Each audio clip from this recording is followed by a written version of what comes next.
iteka n'umunezero nsubire ndabaramutse nshuti babanye mubandanya kumviriza ibiganiro kumwe n'amakuru dutambutsa ngaha kuri ino shene ya YouTube Isi TV.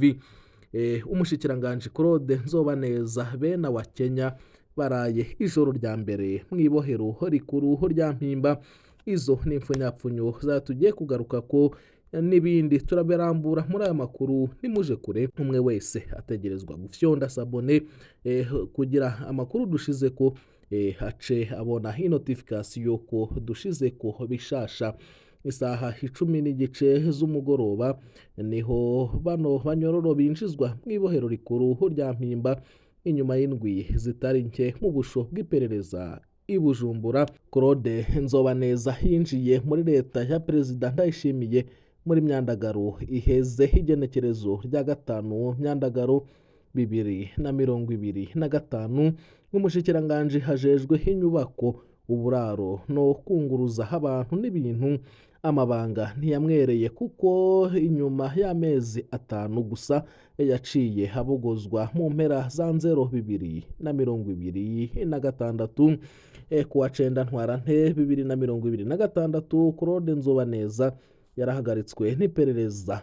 Amatwi hadusumira yari amaze igihe atohozwa ko ibijanye n'amaparisere atari make yagirizwa ko yariyemwo ibiturire bidasanzwe akiri umushikiranganje. Hari hayandi masoko havuga ko Claude Nzobaneza hari akarwi k'abategetsi bamubangamiye bafata ko yabakuye amata mu kanwa. Turabandanya kubibatohoreza. Wa Kenya hakekwa gukorana na M23. Uwundi yashikanwe mu Mpimba uno munsi ni Pascal Ntakarutimana batazira wa Kenya. Uyu yarabaye umushikiranganje wa CNDD FDD igihe kitari gito.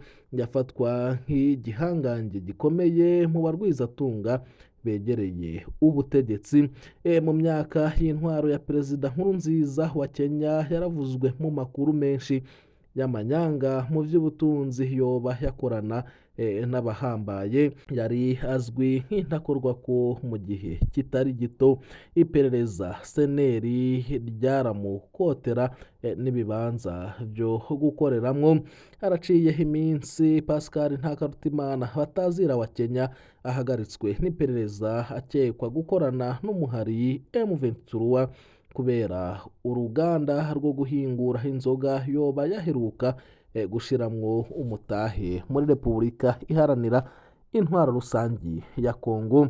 Biragoye rwose kwibaza ko igihangange ca CNDD FDD coba gikorera M23 atabanje no kwinyegeza. Hari abavuga ko nawe nyene yakorewe irementanya rikomeye, navyo bizomenyekana.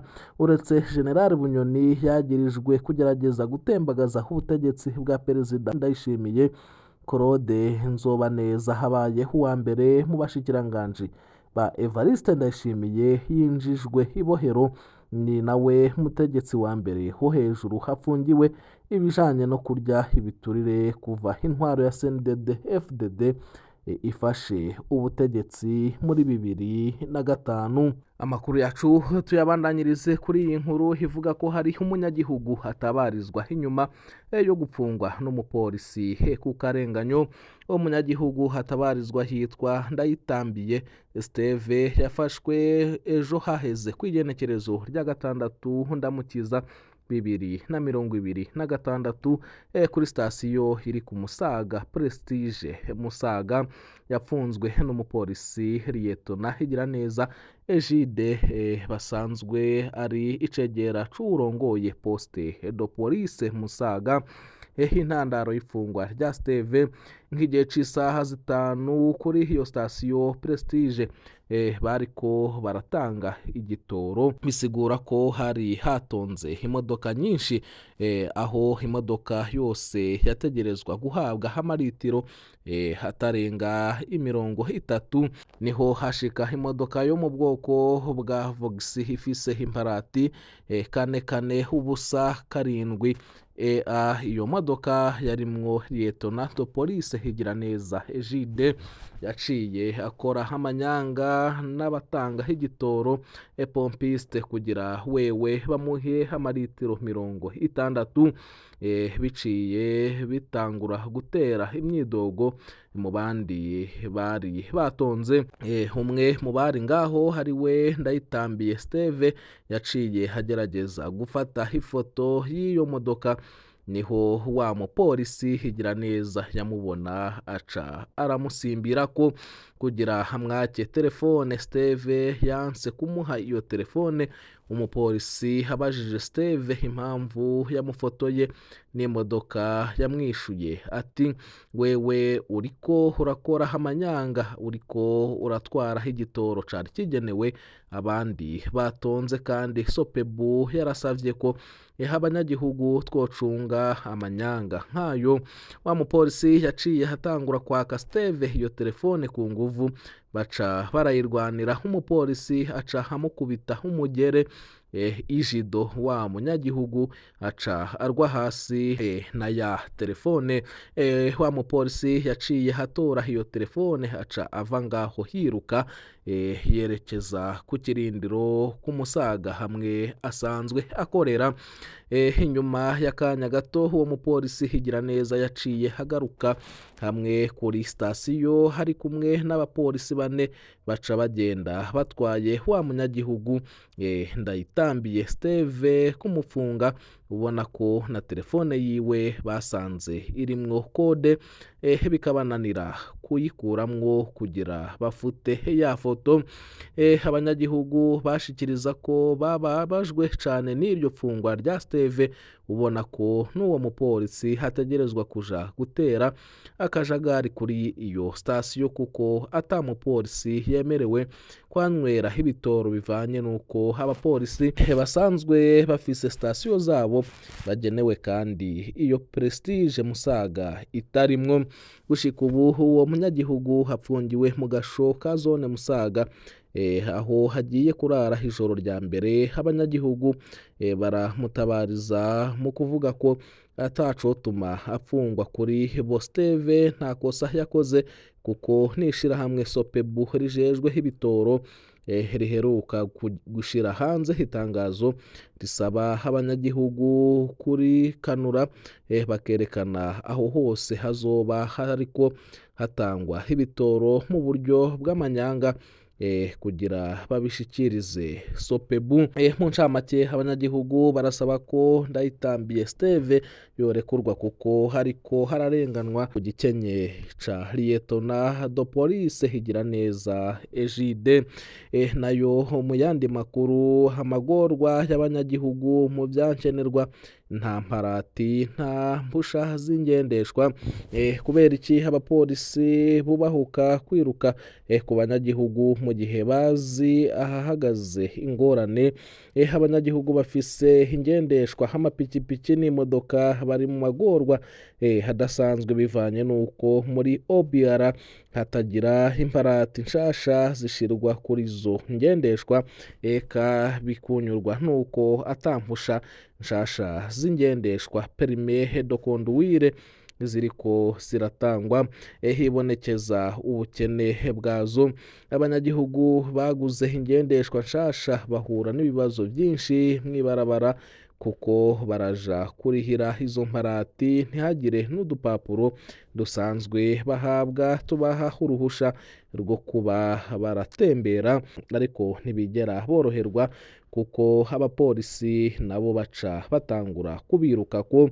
Ikitavuzwe co ni kuronka igitoro kuri sitasiyo, kuko babwirwa ko haronka igitoro ingendeshwa ifise imparati.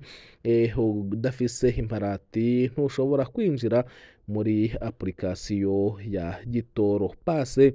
Abanyagihugu ntibazi ryari izo mparati canke izo permis zizoboneka, eka nta n'icizere bigera bahabwa aho zitangirwa. Barasaba ko ababijejwe bokora ibishoboka kugira ico kibazo gitorerwe umuti, baheze boroherwe mu buzima bwa minsi yose.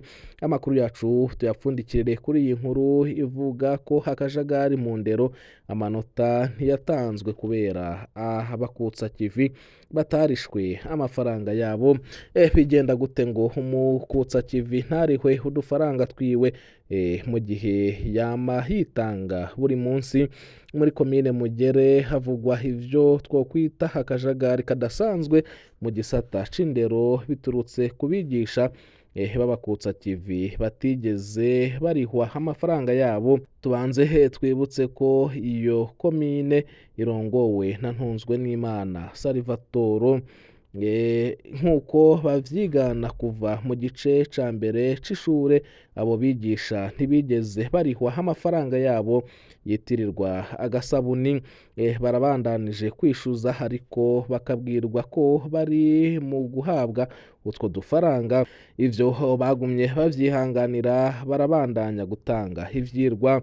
Icagiye kirababaza abo bigisha ari naco catangaje nuko amafaranga yabo yama arihwa n'abavyeyi barereye muri ayo mashure, ariko bikarangira atabashikiye. Nta munyeshuri yemererwa kubandanya ivyirwa atarishe ayo mafaranga, ariko umwigisha wiwe ntahembwa. Agashavu k'abakutsa kivi mu gihe ku munsi wa gatanu igenekerezo rya 3 Ndamukiza 2026 hari hitezwe ko abanyeshure babwirwa amanota y'igice ca kabiri. Abigisha b'abakutsa kivi muri DCE Mugere baranse gutanga amanota kugira bagaragaze agashavu kabo, bisigura ko mu mashure haheraniye abo bakutsa kivi nta manota yatanzwe. Ivyo vyarashavuje cane abavyeyi barereye kuri ayo mashure kuko badatahura ukuntu bama bariha amafaranga yagenewe abo bakutsa kivi, ariko bakabwirwa ko abana babo bataronswa amanota. Muri rusangi abo bakutsa kivi barasaba ko bohabwa amafaranga yabo kugira babone kwikenura mu miryango yabo, ubona ko bama bitanga uko bashoboye mu gutanga ivyirwa. Ndabashimiye inshuti babanyi twabanye muri aya makuru yaragezwe ko amakuru yacu nagasaga. Ndabipfuriza kubandanya muroranirwa n'ivyo muriko murarangura byose.